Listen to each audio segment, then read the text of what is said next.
taking time to tune in to Upstairs to the Right Music channel. I am Mike McWilliams, and this is the Wednesday Hump. Thank you so much. Make it halfway through the week with me and join in on this live stream tonight. It's so appreciated.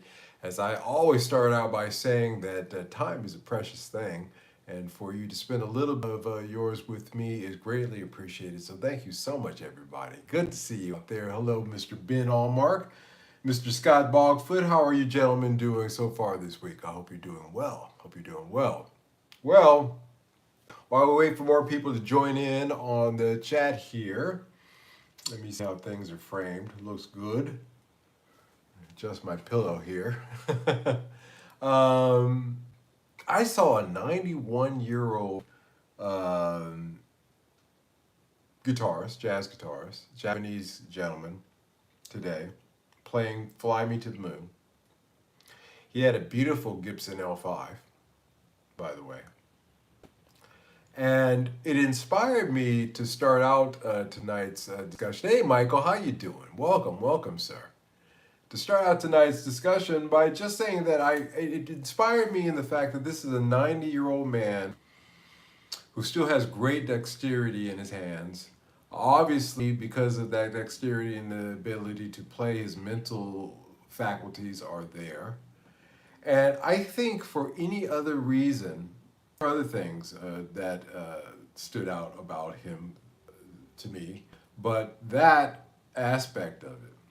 You know, I'm getting to that point where I'm not producing as much as I used to at all, a fraction of it. But I still do enjoy playing, but sometimes I find myself kind of backing away from it. If I'm not writing, then, you know, I'm the worst practice guy ever. But I think missing out on something there for my mental and physical health is the fact that if I keep up playing, if you keep up playing through your life, if you take up any instrument, not just the guitar, but if you keep playing it and practicing, I think it would be really good for your brain. I think that in the long run, you'll find that, you know, your mental clarity will be better than your peers at the same age. And again, you'll be able to entertain folks. And certainly the pleasure of playing music seems to be a lifetime thing. So I start out tonight talking about that because, again, like I said, just something to see. A guy that age playing really nicely, beautiful lines, you know, and just doing it on a beautiful guitar, by the way. I really love the Gibson L4 and L5s. I really love those guitars. Those are just beautiful. Jotmon, hey, how you doing? Welcome to the chat, sir. Hey, how you doing? Thank you so much for tuning in. Thank you so much for everybody who's tuning in right now, sticking around. We're going to get super nerdy tonight, okay? We are going into guitar nerdville tonight, without any question. So if you like guitars, if you're vaguely interested in guitar stuff, boy, you've come to the right place. If you have no interest at all, then, you know, stick around anyway. You know, you may find out something you didn't know, but about guitars. Yeah, we're going to talk about guitars tonight. I've talked about a lot of subjects in the last few live streams that talked about a lot of different things, esoteric things, you know, business things of that nature, but I've kind of strayed away, I thought.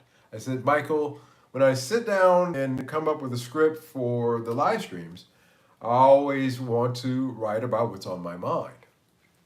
And you know, subject or something that I saw on YouTube, for example, or something that I read, and go from there because certainly those are the types of subjects that I can present to you guys that's a lot, you know, more interesting from my standpoint. So therefore, when I present it to you, I can present it with interest, not just drolling on about a subject that I care less about.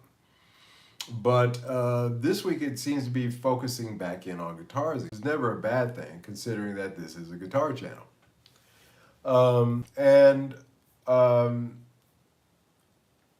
I honestly have been waiting for this one to show you guys this guitar. Here, let me turn on my other light. I didn't charge this one the way I should have, so I don't know how long it's going to last. We'll see if it lasts long enough. As you guys know, I have been in the process of converting a Squier SE, European Squier SE guitar. Uh, Maddie Two Hats, welcome, greetings, sir. How you doing? Welcome to the house, Maddie. Always good to see you. Into an HH Strat configuration with certain things that I wanted.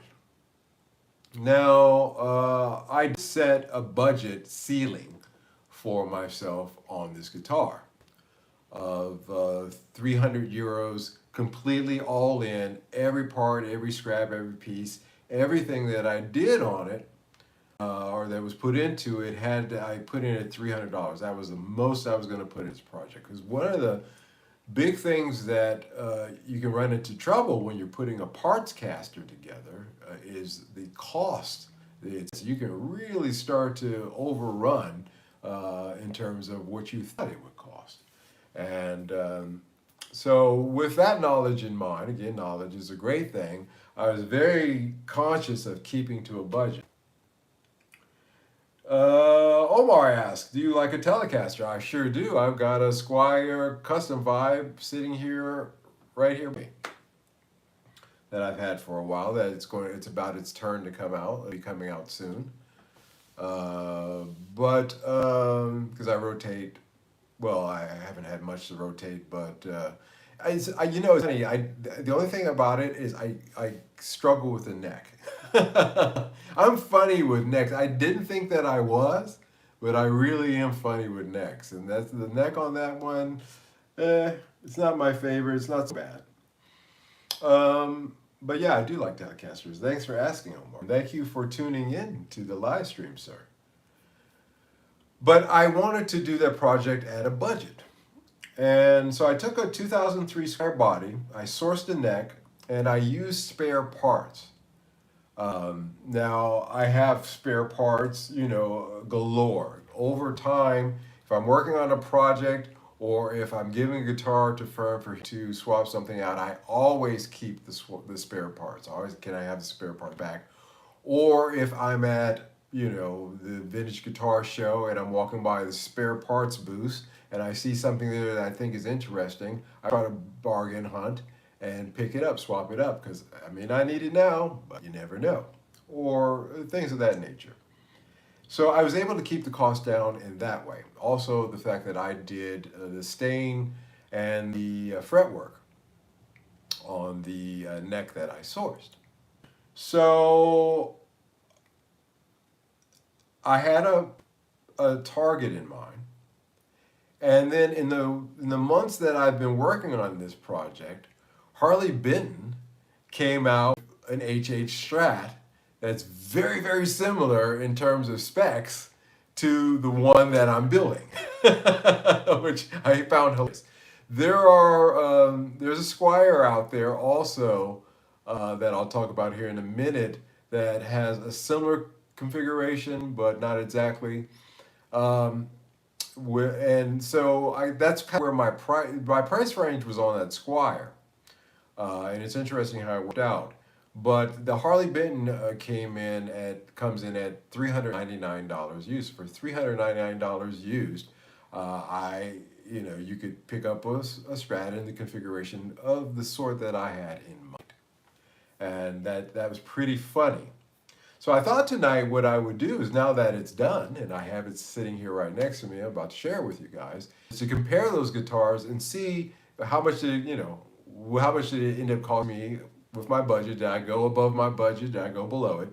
And also how it compares with that in the Squier that I kind of was aiming towards in terms of that budget. Omar says, I want to try to get a hollow body and see how that sounds. Yes, stick around to the end. Stick around to the end. I have a message just for that topic, just for that thought. Stick around to the end, Omar. So let's just get into it. So guys, after many, many months, here is the Squier SE 2003 body into an HH Strat. There's the neck that I sourced and I stained and did the fretwork on, just beautiful. And it turned out. I still kept the original Squier badge there, but because that's what came with. But I didn't do what some people do and put a Squier decal there, even though I do have one, because I do that with other guitars that are Squier that need that repair done to them. But we're going to talk about that too. But this is how it turned out. This is how it turned out, guys. Let me see how that's showing up. I don't have my, there we go. Now I can see. So that's how it ended up being. And so I want to talk about this tonight. We're going to get really super nerdy and discuss what I put into this. Looks great, Mike. Nice work. Thank you. Yeah, and when you work on this on your own guitar, Michael Watson, nice. Thank you, Michael. When you work on something like this and you put your blood, sweat, and tears and skin into it, you find that you have an affinity to the instrument. You're like, okay, I know this very well, inside and out. And it turned out very nice. Funny story with this neck, when I went to Fern to go pick up the guitar, of course, while it was waiting its turn to be put together, the neck was sitting on a desk, and many people came in, and he said that some of them thought it was a Fender neck, which is weird because it has no logo on it.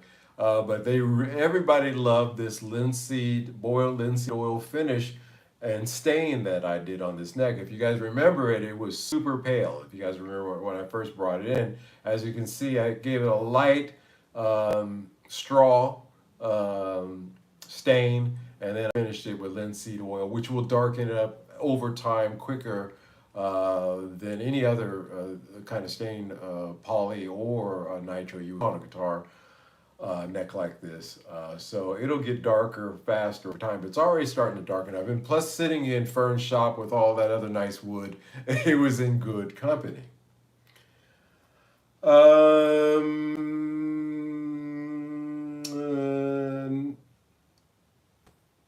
Nice rack, yeah. Been tweaking a Starcaster Strat years, putting a new roasted maple neck on it at the moment. Not worth much, but I enjoy playing around with it. Yeah, we're going to talk about cost. We're going to talk about the pitfalls of building a parts caster. Again, I opened up by saying that, a lot of guys, they start out doing these projects, but, they start getting into spending more than if they had just gone out and bought a guitar. Although it is to their specs, still there's that aspect.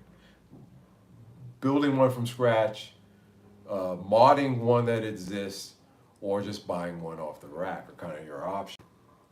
What would be the easiest neck to do? Thump over neck chords. Soft V, soft C. I'd say a soft C.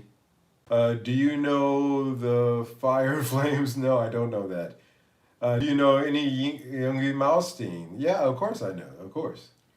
He looks like Dave Chappelle. Gee, thanks. I hope a young Dave Chappelle, not the old one now, because that guy looks like he swallowed it. No, I shouldn't say. Anyway, getting back to this, guys. So there's that. So does stack up to guitars in its price range. So if you've ever considered modding or building a parts guitar, instead of building new, this show tonight is really for you. And for you guys out there who built your own, I know quite a few you have, chime in the chat. I'd like to hear your thoughts.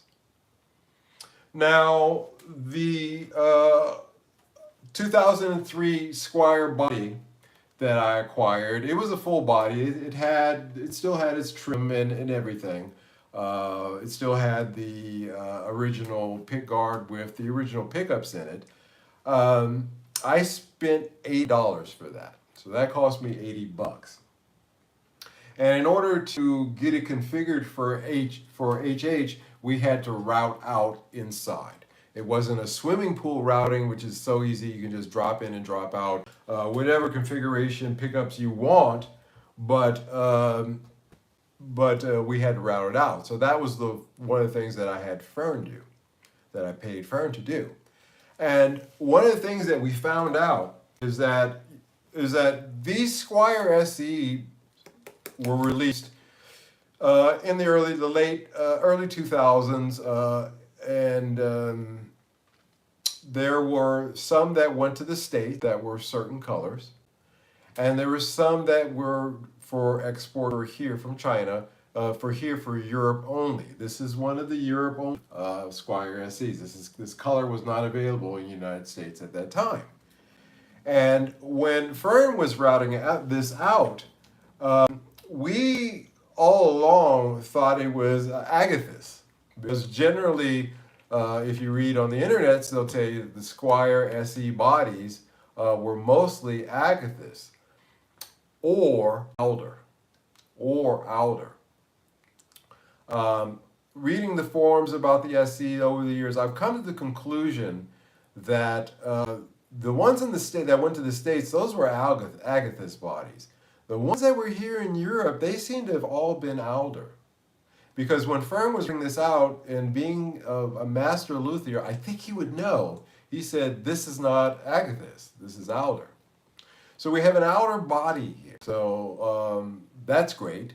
That's better than pine or or some of the other, what's that really soft one? I can't think of it right now. But agathis is not a bad wood, by the way. I'm not putting that down. I am glad this is alder, but agathis is just fine. Agathis was used in fine guitar making in the 70s. Considered to be a premium wood at one point, on the same level as mahogany. But so I found out that this is an alder body. So $80 I paid this. So there's that. The neck was a $44 purchase from the company that I buy a lot of parts from. Just like these tuners are from the same company that I got the neck from. We've talked about them before. Amaic Music. $44 I paid for this. I did the stain and I finished it in linseed oil, and I did the frets. I did a complete level polish, and I fixed there to be zero rough fret edges on this. It's just butter. And because it's a linseed oil finish, it doesn't have any tacky or stickiness to it. It's just as smooth as you could. I will never ever do anything other than a linseed oil and wax finish on any guitar that I'm finishing from now on, because the results and the way that it feels is just unmatched. And all those so $44 for this. The routing and neck setup, because it was a new neck, I don't trust myself to do that kind of work. I had Fern do that. The guard is a cheap, eBay pick guard. I kept the switch because it's a three-way switch. I wanted a three-way switch, and I wanted a volume tone only. And I wanted them lower down. Even on the Squiers, they're higher up than you'll find here. You can still bump that volume knob on a Squier, even though it's a 2-knob configuration. I can never figure out why they did that. But, this is where I wanted it placed. That's the configuration I wanted. With the tone knob actually only hooked up to the bridge. So the tone only controls the bridge pickup. What else? The pickups are Q pickups. I decided I was, in my part 1, which there will be a part 2, so I'll do regular content on this where I'll get into it a little bit more than tonight. But playing it, you guys can hear it if you tune in. So when I'll put that video out Friday so you can hear this, how it sounds. But I was leaving out the cost of the pickups because I said, can I put that in? Because that's a variable. But no, let's just be honest. I put it in. I paid $180 for these Q pickups. These are Q pickups replicas of Dry Z pickups, the famous Japanese Maxon pickups, Al Nickel 3 pickups. I paid 180 for these at the time. Now I checked, these are going for 29. So they've gone up almost 50 bucks, but they are well worth it. These are some gorgeous pickups. Parts wise, inside here, when I bought this pickguard, I totally stripped out the cheap wiring that it came with. The only thing I did keep was a three-way switch. Put in 500K CTS parts that I had laying around. I've got tons of those laying around. Put in wiring in there. So yeah, it's really just awesome in here. You know, really good to go.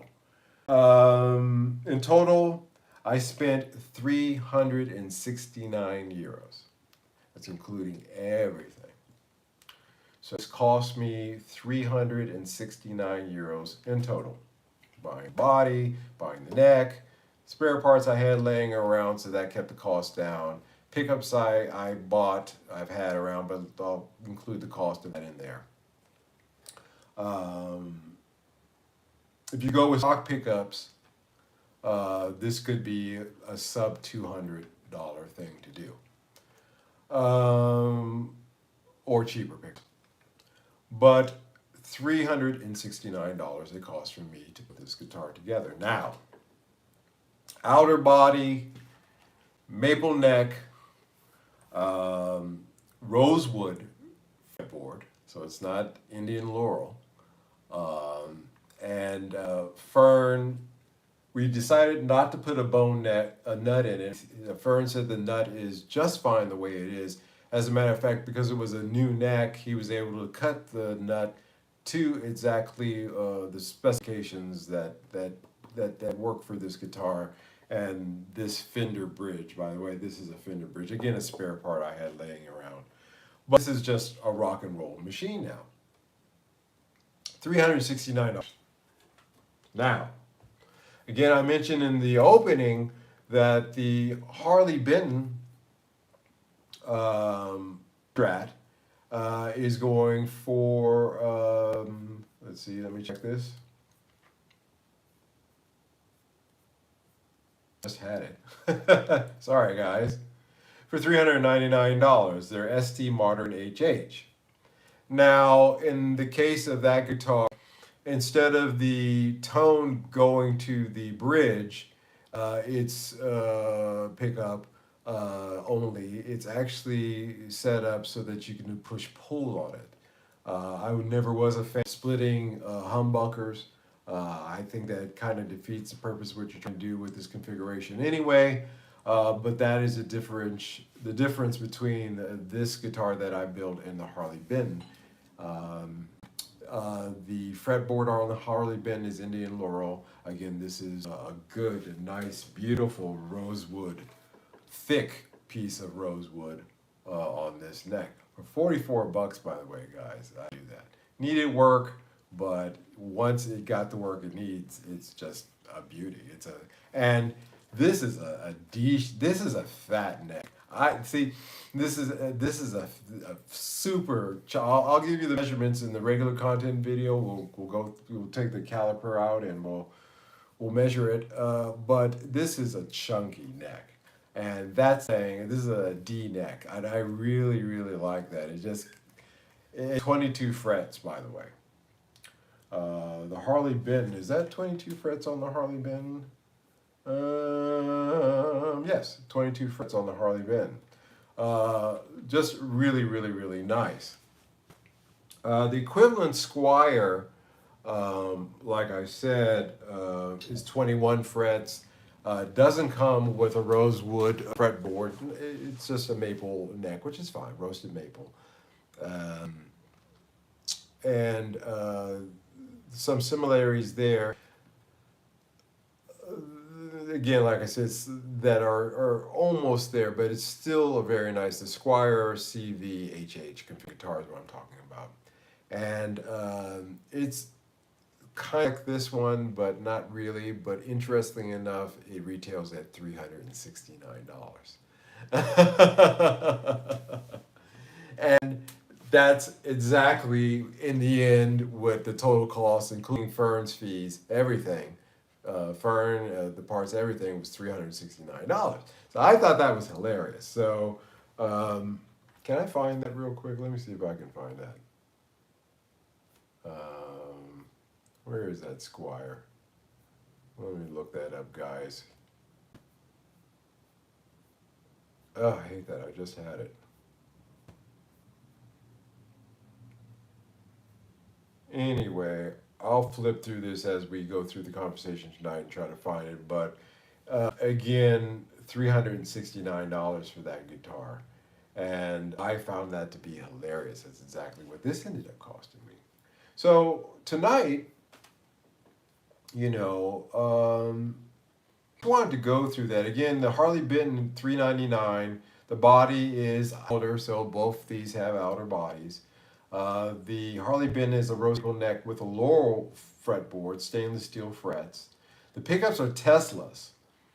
These are really high output. That guitar is really designed around being like a chug machine, actually. And it's got locking tuners. These are not locking tuners, but I have no problems in terms of, because the nut is cut so well, I don't have any slippage. It stays in tune. I tuned it, put it, came back the next day, and it was still in perfect tune. So Fern did a great job setting this neck. Now, I built what I think could arguably be a superior guitar to what's being offered by Harley Benton for less. Mike, is the Netherlands using the euro? Yeah, they are, absolutely. That's one of the beautiful things about sort of has been slipping a little bit about the exchange between the euro and the yen right now. Yeah, they use the euro, Scott. And honestly, by the way, I said 369 bucks.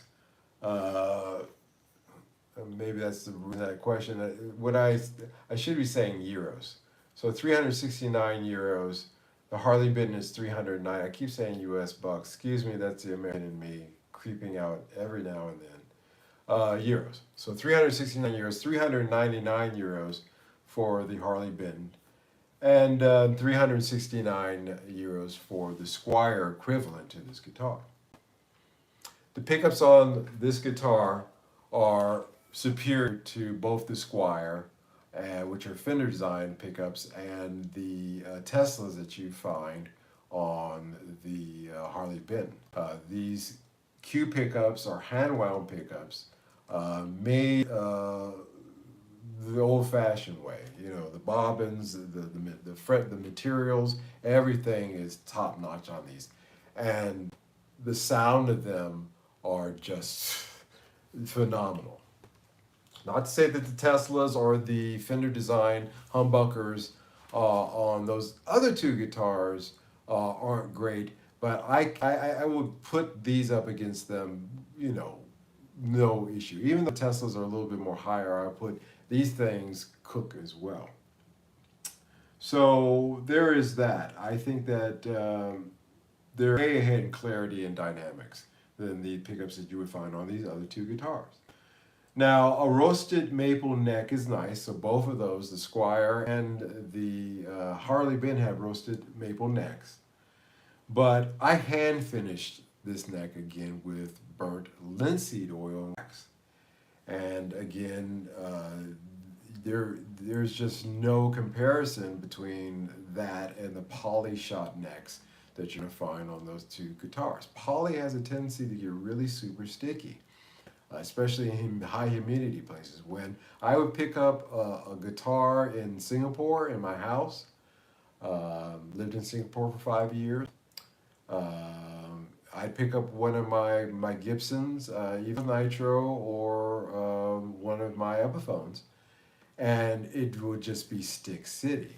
And I know that if I took this guitar there in that same environment, that I would not have that stickiness. This is just really something that is a premium to get, a wax and linseed oil finish like this. So these guitars, the Harley Benton and the Squier, even in that regard, can't really compare uh, because that's just a premium that a player, when they picked up this guitar, would certainly note between the three. Now, the Harley Benton has Babbitt's bridge and locking tuners, solid choices. But my tuners and bridge come from past builds, cutting down cost. Hell, these knobs, the tone and the volume knob here, these are from a 1970 Greco SE 500 Strat. I'm sorry, 450 Strat that I had. The third tone knob was just too cracked, so I had to completely replace them. But I kept those two, and boy, did they come in. Those are authentic 70s. These are 1970s knobs on this guitar. And they don't feel cheap. They don't make them like this anymore. You feel these knobs, these are the real deal. And so in terms of little things like that, because I had them laying around, I was able to put some nice finishing touches on this. Again, keeping my down. Mike, have you ever talked about the newbie challenge of importing guitars, finding a reputable guitar broker, shipping insurance? No, I haven't. I've touched upon it a little bit, but I think that my advice, I had to find a broker, and I found a second one now. So actually, for my business, I actually now have two brokers. And Scott, you're always welcome to reach out to me if you're looking for something. Upstairs to the right music at gmail.com. But or ask any questions too. All you guys, unlike some folks, I don't charge. I don't have an 800 number. So I saw this guy. There's this new thing with YouTubers where you can talk to the YouTuber for like 65 cents a minute. Like, no. If you guys want to reach out to me, upstairs to the right music at gmail.com, just write me and I will answer any question and point you in the right direction for free. That blew my mind. I was like, really? But I would go I would say just as a everybody's statement, go with the major guitar guys in Tokyo. Ishibashi Music is a good one. They have a website in English. My guys gosh, man, my brain is not so great tonight. Sorry, guys. Ishibashi, certainly you can reach out to those guys, and they have an English website, and they're reputable. They will make sure that they pack it up super sweet and get it to you.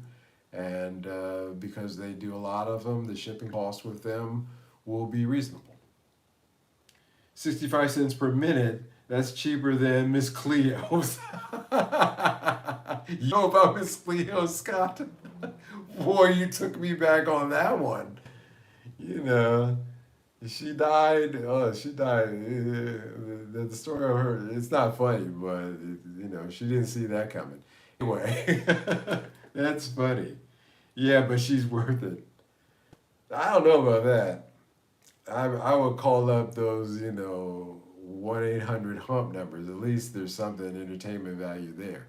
As they're starting YouTubers. They're starting to do things like that where you can set up an 800 number and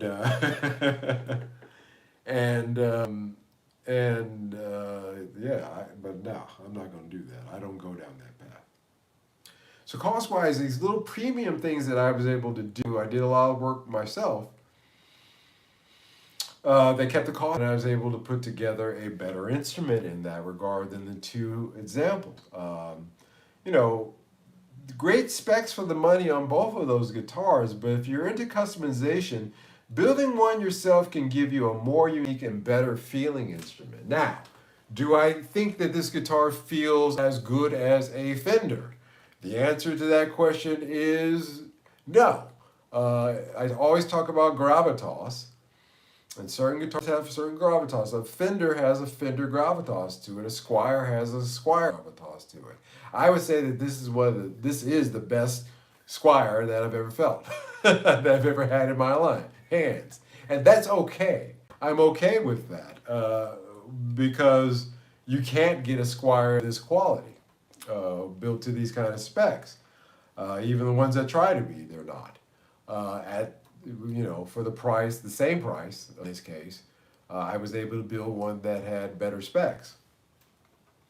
But it doesn't change the fact that it still feels. It just feels like a really. It feels like, those the custom vibe. No, actually it feels better than that. Somewhere between that Fender Indonesian. Yeah, it feels closer to that Fender Indonesian that I strummed the other day. Yeah, it feels like that. So in terms of that, it has that feeling to it. It doesn't have a Fender USA vibe to it, no. But it does feel like that Fender Indonesian, I would say, or a good custom vibe. And that's okay, because it's a solid guitar. I mean, it's a studio guitar. I needed a studio guitar so I can record. That's it. That's definitely it. So custom specs got exactly what I wanted. The cost efficiency in this was great because I had the spare parts. It was a huge money saver. And again, I recommend to you that you always keep your parts, you always keep your eye open for parts. Because, when you start getting into this kind of project, believe me, if you've been playing after a while, you will get into it. You guys know what I'm saying out there.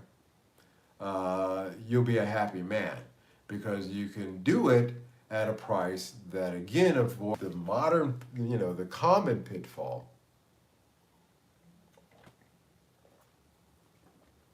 of guys these days, even with the options that they have, but they all go to All Parts to Buy a neck for some reason, or Stewie Mac, and that's cha-ching, cha-ching.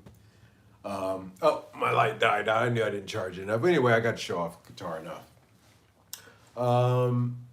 And they buy, just expensive parts. They'll buy, just and it costs them, $800, $900, $1,000 on a parts caster. I've got to have these, Texas, 59, 69 pickups. I've got to have this, and that adds up. Buying an already pre-wired up drop-in basically pick guard in the case of a Strat can get really pricey, especially if you're buying the funds. I did this one myself. I bought an HH configuration eBay pick guard for $20, I think it was, and dropped in nice pickups in it, rewired it, put in new pots caps, kept the switch, and it's good to go. The next thing that I am going to do, interesting with this guitar, is I'm going to put a treble bleed in it. Because the volume knob really, because the tone knob is separate from the neck pickup, I'm going to put a treble bleed on it. Not the 50s wiring that I was considering. I'm actually going to do a treble bleed. Treble bleed is a simple 3-second thing to do, so I'm doing that myself. Maybe we'll do a little before and after on that and see how that works out. That's interesting. See if that made a difference. But next thing I'm going to do this guitar is put a treble bleed circuit. But again, that kind of customization, treble bleed circuit is something that they only put on high-end performance Fender Strats. And nothing beats playing a guitar that you played a large part in putting together yourself. I really enjoy playing this. I love neck. This is, I bought this neck sight unseen. I saw the measurements of it, but you never know.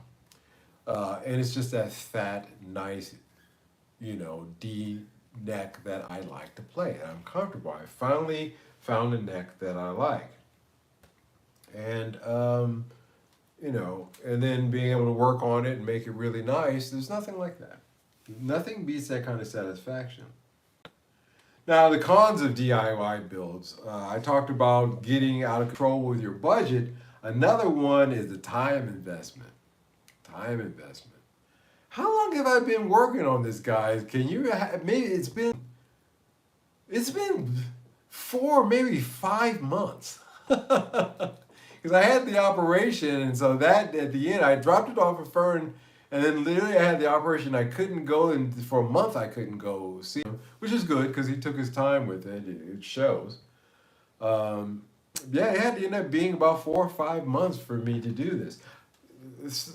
4 or 5 months and 369 euros. And that's a consideration. It requires some know-how to do it at a good price.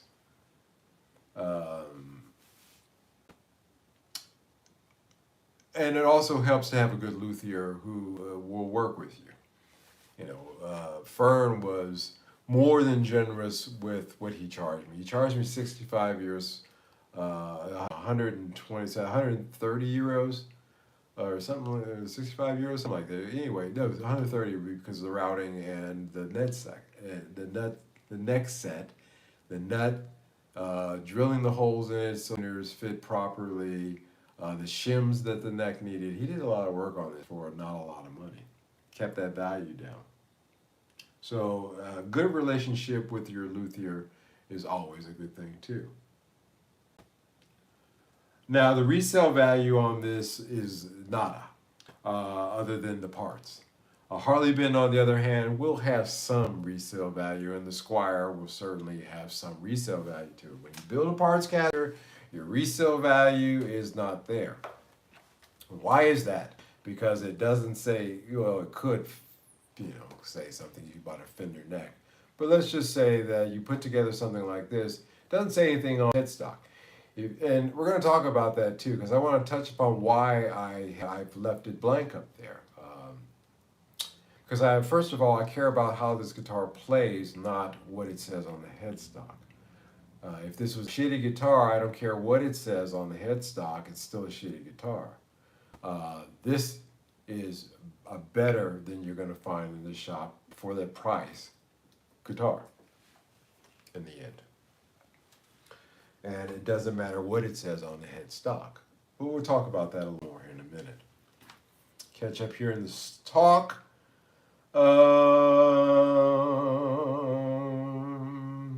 Hey, Gabrielle, a lot of questions there. All hail to mods. Yeah, I love that. Great, good stuff there, Gabrielle. Welcome to the chat, man. Yeah.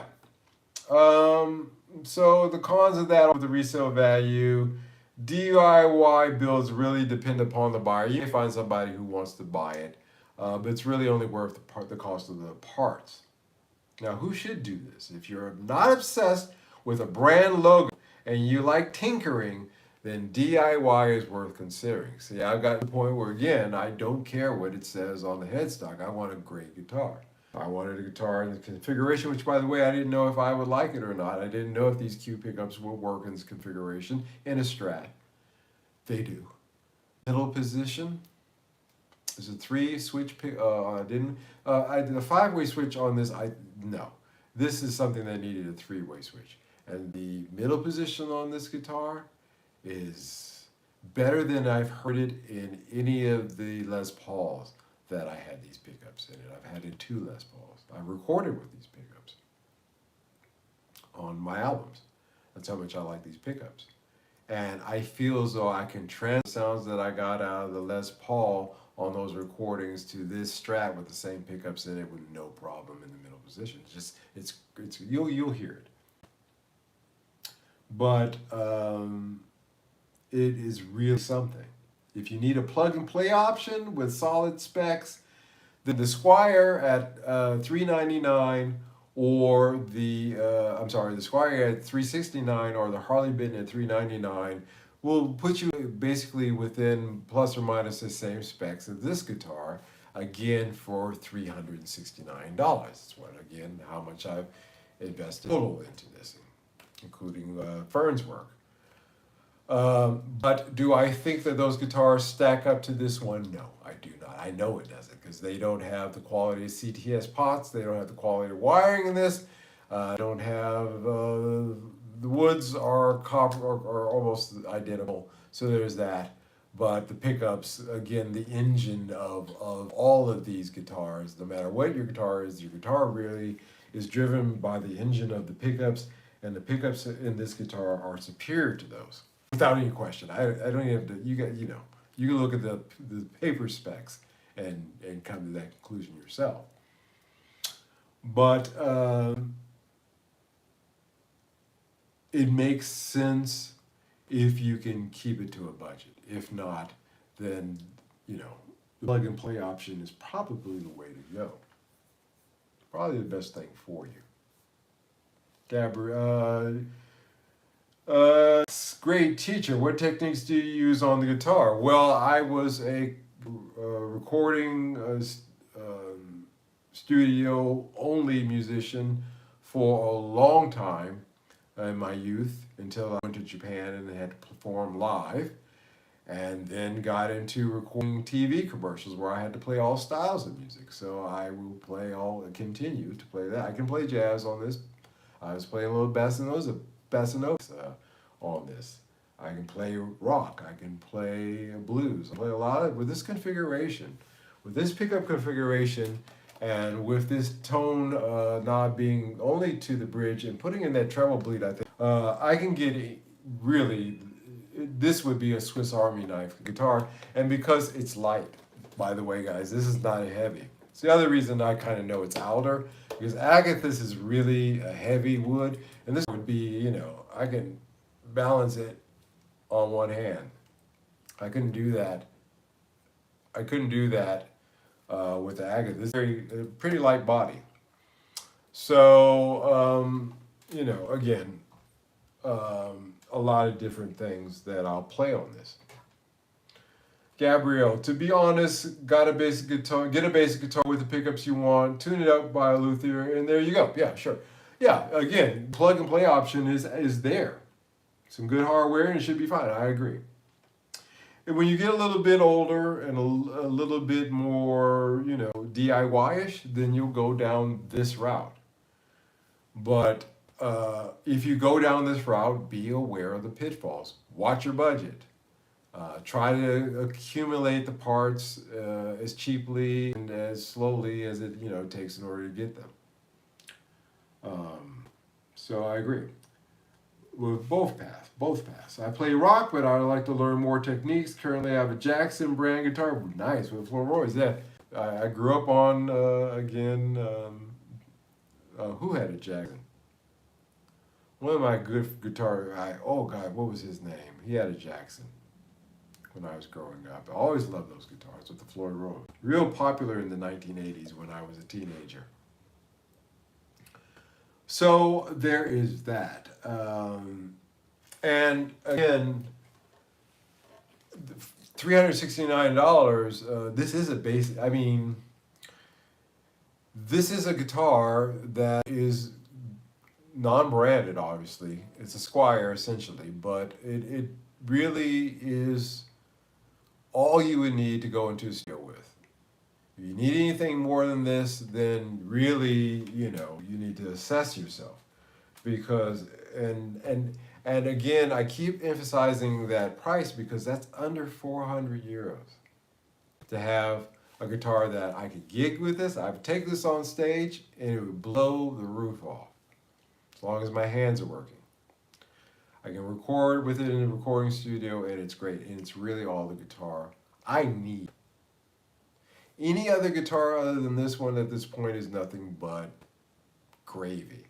Maybe a hollow body, but again, like I said, I haven't one yet. I've had a few that I haven't gone along with. But really, this is all the guitar that I, myself personally, need. And I was able to achieve that at a cheap price. I deal with expensive guitars all the time. Vintage guitars of a lot of different brands. And I just came to the conclusion that just build or find, as was stated here, a decent guitar, and you're pretty much well good to go. Pretty much good to go.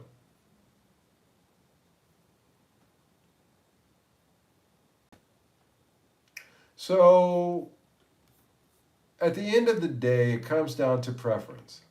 Some people want the convenience of buying a well-spec guitar, while others enjoy putting together something personal, or both. I guess I'm a kind of both guy. For me, this build was a no-brainer. It cost me less than buying new. It has better pickups. It's tailored exactly to my playing style and taste. And at the end of the day, it has far better components at the same price that I would have paid for buying its equivalent new. And I gave two examples of its equivalent guitar, exactly equivalent, more or less. So, what do you guys think? Would you build or buy? I'd like to hear from you in the chat here, or if you're listening to this on the rerun, I'd like to hear you down in the comment section. I haven't been getting much comments in my comment section lately. I feel like I got a lot of views. People are watching these, and I do appreciate everybody taking the tune in, sticking around to the end and listening to this discussion. This really nerdy discussion about parts casters and whatnot. But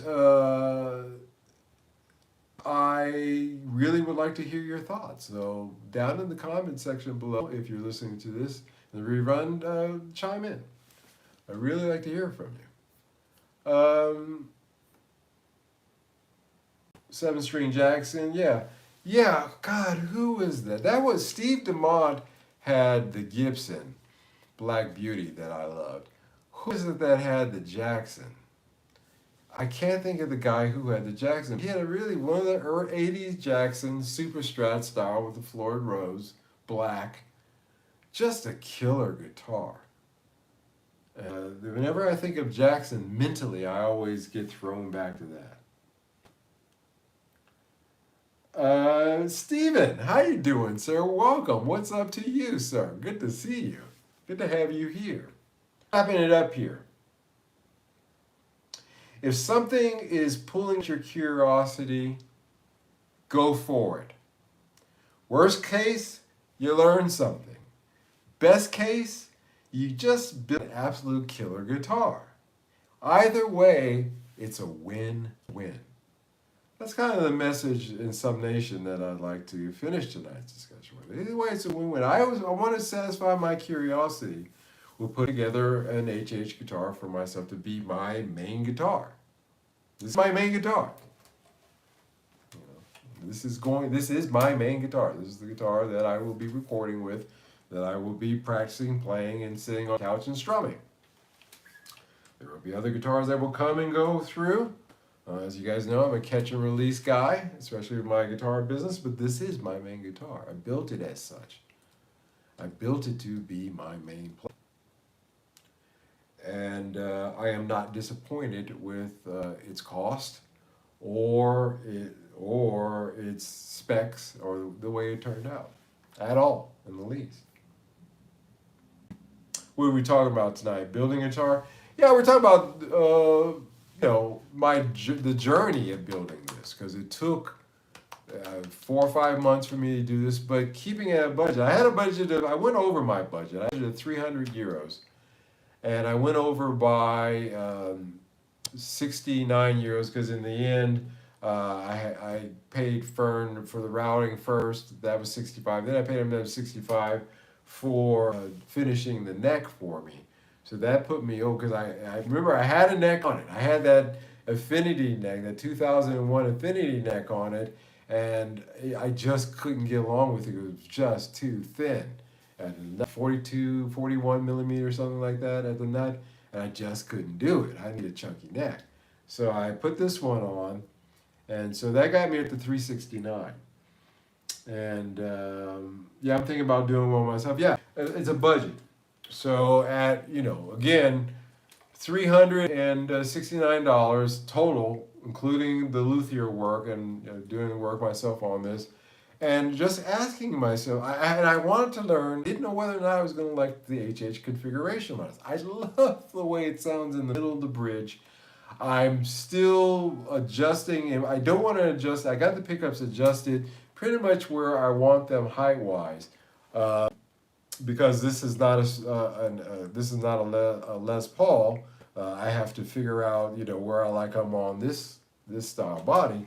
But right now, I'm happy with where they're at. I just think that a treble circuit, which I've never done before on any other guitars, but I think that this might be a guitar that might be good for that, and because of its configuration. And again, it's a curiosity that I can satisfy cheaply. Guitar fetish seem to have good stuff for what they are.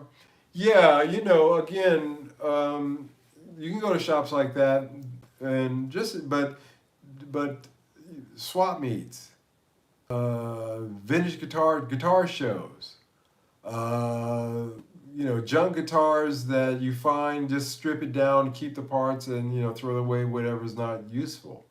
Doing stuff like that over decades or so has gotten me quite, a few parts and bits and pieces where it just made sense to do this financially. TWT have a nice Relic Strat kit. Yeah, yeah, gallery, yeah. I've never been at a swap meet. Never seen them around my area. Yeah. In my case, I would say that some of these here in Amsterdam, some of these older music stores, the guys have parts. Go around hunting and asking. Some of the stores here, a lot of these older guys, they'll have them. Luthiers like Fern have them. Or you can ask through your luthier, they probably have a better deal with their distributor, so you can get them a little bit better price. There's a lot of options out there, guys. A lot of options. Swap meets, yeah, I used to go to swap meets. I used to go to swap meets in Asia, and surprisingly would find some guitar parts sometimes.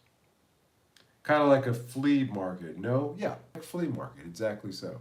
Here in Amsterdam, we have flea markets all the time. I always keep my eye open. I don't run into any guitar parts like I used to in Asia, flea markets, swap meets, but certainly at the Vintage Guitar Show, which is coming up here next month. I'll be down on the 22nd. Like I said, there's a guy who's always there. He's been there for years that I've been going there, and he's always got stuff. And I'm going to hit him up big time because I want to fill in a few holes that putting this together has taken some parts. But look around. That's how I would do this. And the tools, that are needed in order to do fret work, the information of how to do that are very inexpensive and worth learning to do. Fix fret sprouts, stuff like that. In the end, that will save you money as well. Would you rather have a $1,500 guitar or one $4,500 guitar? I think, Lauren, the question would be, there you go, you corrected it. Okay, I got you. 3 $1,500 or one $4,500. Can I be frank and say that having been in both scenarios, that I've been in both situations, that I wouldn't want either. Again, I would want the best quality guitar that I can get for the money, and I just think that you can find that well under $1,500. I mean, I don't think that, I know that. I have a Tokai that I just paid the VAT for. I got 3 guitars coming in. I got an unboxing of 3 guitars coming in. I've got a Greco Rickham copy from 1976. I've got a 1983 Tokai, guys, that has the most beautiful candy apple red finish you have ever seen on it, and a 1998 Epiphone Flying V Corona. And all of those guitars are sub $1,000 or euros. They're $1,000. And any one of them I would take over, a $1,500 or a $500 guitar. And when I show them to you, you'll see why. Local sales here suck. Everybody thinks their guitar is special, worth more than retail, and condition is always way worse stated. Yeah, guys, I talked about the secondhand market. I've been talking about the snowball effect, and when it hits, that the market's going to fall. They are cutting prices. It's a secondhand apocalypse right now.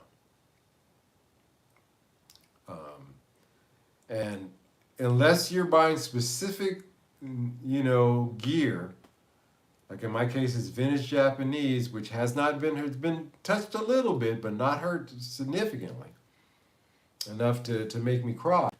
But enough to the point where, yeah, it's noticeable. CJ Boy says he would take 3 for sure. I would do the 3 out if it was if it was really a hard choice. I would go for the 3 option myself, Lauren, because then I would get a Telly, a Strat, and a Les Paul, and then I'd have 3 different flavors, or a semi-hollow, and a Les Paul and a Telecaster, something like that. Then at least keep it interesting. Lauren G, what do you think the sweet spot is new-wise? I think the sweet spot new-wise is between $6 to $7.99, $5.99 to $7.99. If $6.99, if you can't find a nice guitar, then I don't know what to say. And I could talk about several brands there that fit within that sweet spot. Hell, Fender just came with their new Strat in that sweet spot at $6.99. That I think makes sense in that regard, not on others that I've pointed out before. The Epiphones in that price range are fantastic players, all of them. The Squier Classic Vibes, which are way less than $6.99, they're $4. I got the prices here. Classic Vibes are going for $4.99. Is that right? No, $3.69. $3.69 you can get a Squier Classic Vibe. And again, I knew that because I've been talking about it all night. Duh. Anyway, and that is that sweet spot between you're getting a lot better guitar than what you're paying for. That's the sweet spot that you really, really want to look for. And if you can't achieve that in the plug and play market, then you can consider putting together one yourself if you can. So if there's something pulling at your curiosity, I was curious about this. It took 5 months, but I got it done. Worst case, you learn something. Best case, you got yourself a killer guitar, win-win situation. So, yeah, there's something there, I think, for everybody tonight to chew on. Certainly. Sorry, I agree, lots of inventory out there. Yeah, guys, at the, I'll bring this up. I used to mention it at the end, usually in every discussion. At the Quartz factory in Indonesia, where that Strat is produced that I was just discussing, they go through 4 trailer truckloads of wood per shift, and there's 3 shifts a day, and it's 7 days a week. We've reached. People ask, when are we going to reach peak guitar? We reached peak guitar a long time ago, and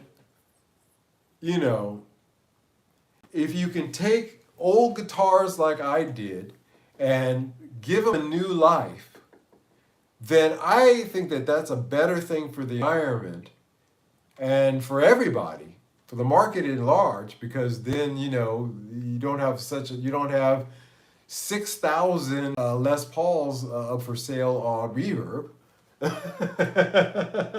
all asking an outrageous price, by the way, that doesn't reflect the current market. I think there's so many ways that of the secondhand market is a better option, whether you buy it and just play it, plug and play it, or you mod it out. Thanks for everything you do here, Mike. It's very appreciated. Thank you, Scott, for saying that. No, thank you guys for showing. That whole analogy, if you build it, they shall come. Well, you can build it, but that doesn't necessarily mean they're going to come. Ask some of these rappers in some of their latest concerts. I saw this singer the other day, rapper, and she didn't even fill up half the place. So she recorded it, built it, and they didn't come. But you guys do. And the fact that everybody shows up here all the time and supports these live stream means a lot. I appreciate it. And all the new folks who pop in, the curious ones who are just watching there in the shadows, I see you in my feed here. And the ones who decide to chime in, newcomers, all you guys are really appreciated by me. Again, I want to give you something quality for your time. I hope you found that quality in my words tonight. I want to thank you all for showing up. I'll review this in a little bit more details in my regular content, so look for that video coming up. We got an unboxing coming up here, 3 guitars as I mentioned. A lot of stuff on the channel all the time. Nerdy guitar stuff, that's what we do. Please enjoy the rest of your week. I will see you this Sunday live at Sunday at Bye. Till then, you guys, God bless, take care, be safe. Bye-bye.